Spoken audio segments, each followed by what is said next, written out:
Did you want to take us to our main story, Yes. Ukraine? So obviously, the Ukraine war's been going since the late February. So in one sense, there's always news, and in another sense, there's not always a lot of new stuff. But I think the last week, 10 days, there has been some real updates in the news. And as you're going to be in charge of pronunciation of all the cities and whatnot. But they retook. How did you say it? Kherson. Kherson. Kherson. Okay, You there we just go. I'm kind of not. have I'm to not even going to phlegm try it. it.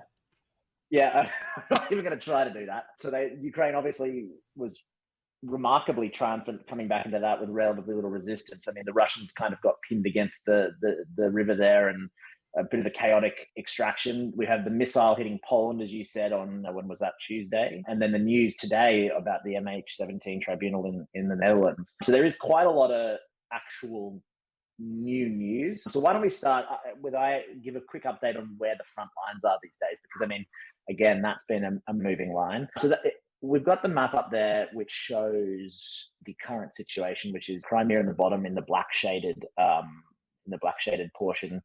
Kherson is, sorry, I'm just not going to try and say it because I'll get myself in trouble. Is in the south there. So you see, Russia's still got huge swathes of the south under its control, all east of the, how do you say that one? Dnipro? Dnieper. Okay, again, the river, east of the river and up into Donetsk and Luhansk. So, Russia still has a huge swathe of what is Ukrainian territory, including Crimea, obviously, from 2014. But if you compare that to March, April, and May, where they were all around Kharkiv and then coming down into Kiev, it's pretty remarkable to see how little Russia has actually taken as we sit here in November versus the losses that they've incurred, the political isolation, the cost of their economy, the cost that Russia has generally paid when you sum it all up for what we're seeing in that map in a very, and I know that sounds like quite insensitive to do those calculations, but that's how these people do the calculations. That's how military commanders and political commanders do make those kind of calculations. The cost there for the benefit is pretty remarkably low, it strikes me, Dmitry. And that's even without getting into the fact that simply occupying that territory isn't the same as holding it or integrating it. Their efforts to instill a love of Russia in people whose houses they've recently driven tanks through has not necessarily yielded dividends. There's a good New York Times story that was an intrigue talking about their complete failure to do this in Kherson. But I guess on the territory point, one thing I wanted to point out, just as an interesting thing, is that the way Ukraine has gone about taking these large population centers, when you contrast it to the Russian approach, the Ukrainian approach has been effectively attempts to encircle and use long-range HIMARS and Crabs and Caesars to knock out the supply lines and effectively force Russian troops to pull out of that territory by threatening them with a lack of supply and encirclement. And so by doing that, they've managed to avoid getting enmeshed in this exactly battles in the suburbs of major cities. Kherson had a population close to 300,000 people. That's a big population center. You do not want to be going house to house fighting through that, and you certainly don't want to be doing it when the people whose houses you're shooting through are your citizens. So exactly. So it's been a really telling kind of a much more modern approach to urban warfare, a lot more special forces on the front lines, which minimizes casualties, versus, for example, the direct contrast is with how Russia and specifically the Wagner mercenaries are trying to take Bakhmut by effectively just throwing soldiers at the Ukrainian defenders over and over again in the hopes of wearing them down. And I think it's a really telling contrast, both militarily and I guess ethically. So it's just something that struck out to me about the way Ukraine has consistently gone about retaking its territory. Yeah, which I think it's a great point, but you touched on something about why that New York Times article, which I really recommend everyone reading, about how the Russians tried to indoctrinate the Ukrainian kids with the anthem and language and all that kind of stuff. But you are Ukrainian and you have deep insights into these kinds of things. Like, why do you think that didn't work? Putin was saying at the start, we're all one people, and I guess 2014 showed that, particularly in the east, a lot of folks in Ukraine do consider themselves at least partly Russian, or at least attached to the Russian identity. Yet, is it just the media showing us one side of this story, or are Ukrainians really anti-Russian now because of what's happened? So first of all, obviously, sentiment towards Russia is pretty dire at the moment.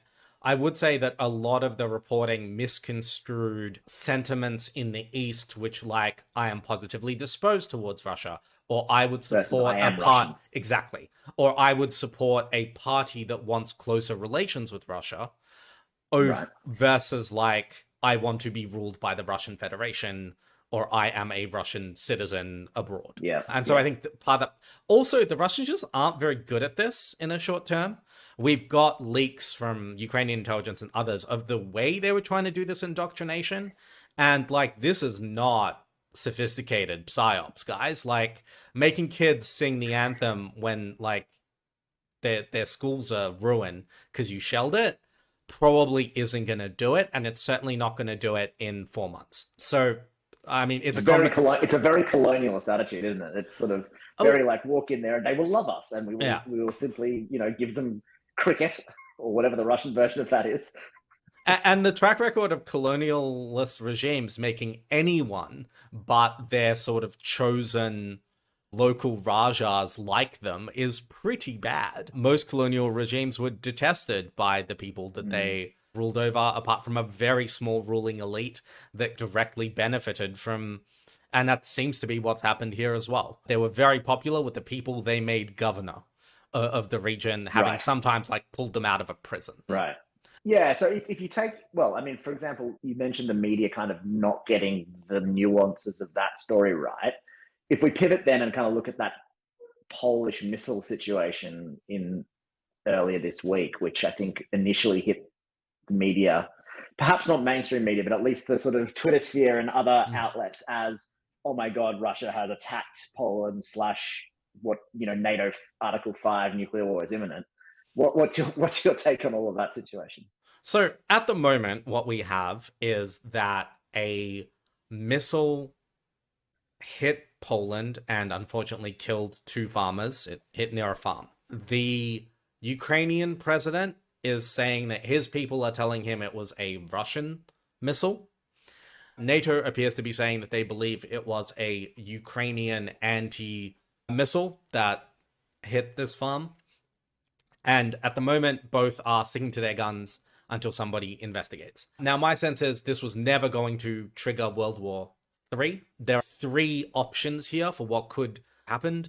Either Russia deliberately launched a missile into Poland in order to see what NATO would do, which doesn't seem very likely to me, because it'd be a strange, like, why a And farm? why now? Why now? Why a farm? Like, and what were they hoping to achieve? So I guess it's like not impossible, but you have to ask when you sit there and you go, okay, in the scheme of like probabilities, Yeah. there's too many questions that don't make sense. So you have to assign a very low probability to that outcome. Exactly. The second option is Russian missile aiming at Ukraine misses and hits Poland. I think you've got to apply a fair amount of just on the basis that could happen. Hugely probable given their targeting and the state Exactly. of their military and what we've seen. Yeah. And then thirdly, a Ukrainian missile sent up to knock out a Russian missile either goes haywire or hits the missile and then sort of both of them hit the Polish farm. I don't know. Something happens. Yeah. Again, which is also kind of possible. In all of those situations, the policy outcome is almost certainly Russia's neighbors that are in NATO receive more anti-aircraft cover than they had last month. That is the policy outcome in almost all of those cases. NATO Article 4, Article 5, whatever you want to call it, in none of those three scenarios do the F-35s cross the border to raid, to start knocking out missile sites in Russia, which is how we get to World War III. So that was kind of my take. And I think a lot of the media reporting, which treats NATO Article 5 like the second it's triggered, the nuclear missiles are already in the air, like it's war games or something, I thought was problematic. Yeah, I think that's right. And actually, one thing that stuck out to me was how quickly Biden from Bali at the G, they all got together and had a sort of that. They showed how collaborative the G20, or I think was it the G20? It might have been the G7 nations who actually met the leaders of the G7 nations. Photo op to show collaborative, kind of almost like a war council. But then Biden's very clear messaging was, it's unlikely. Basically saying, this wasn't a Russian missile fired from within Russia intentionally. Chill the F out, everybody, which I thought was, I mean, both very, very good messaging, but also I think kind of shows an I don't know how to quite to phrase this, but like a disregard of the media at the moment, where sort of the media is going to be very, very, oh my God, what did it happen? He doesn't come out and go like, listen, we're going to, we don't know what, it's too early to say. They've kind of made clearly their initial intelligence estimates pretty public straight away. So, you might expect them to say, we don't know, we're not sure, we're not going to say anything until we are sure, until we've investigated. But he, within a couple of hours, was able to say, listen, it's basically not what you say it is. And I think that's very interesting to kind of compare with, I guess how previous presidents or previous administrations, particularly intelligence parts of administrations, have dealt with the media and saying, it's all cloak and daggers, it's all shadows, we don't know, strategic ambiguity, all that kind of stuff. Anyway, I thought that was an interesting There's a great clip of Biden from I think it was from Bali, where a journalist goes, "Can you tell us what you know about the missile in Poland?" And he just goes, "No." And it just kind of, but yeah, I mean, it reminds me of Biden's presidential campaign, the motto of which was "Don't read Twitter." Like it wasn't a reactive kind of approach, and I think it probably served world peace well this week. And makes the US really credible, I think, too, because a lot of people who are cynical, there are elements within Western countries who are looking for an excuse to dial back their support for Ukraine and perhaps use the Russian war as a little bit of like a way to make their own domestic political points. And there must have been a tempting element within the US and Western countries to say, hey, even though Russia didn't do this, we can make them look really bad and even more monstrous. And then I think it gives the US a lot of credibility that straight away they came out and said, no, it wasn't Russia. It was probably, well, they didn't say it was a Ukrainian mistake, but like that's what it looks like it was.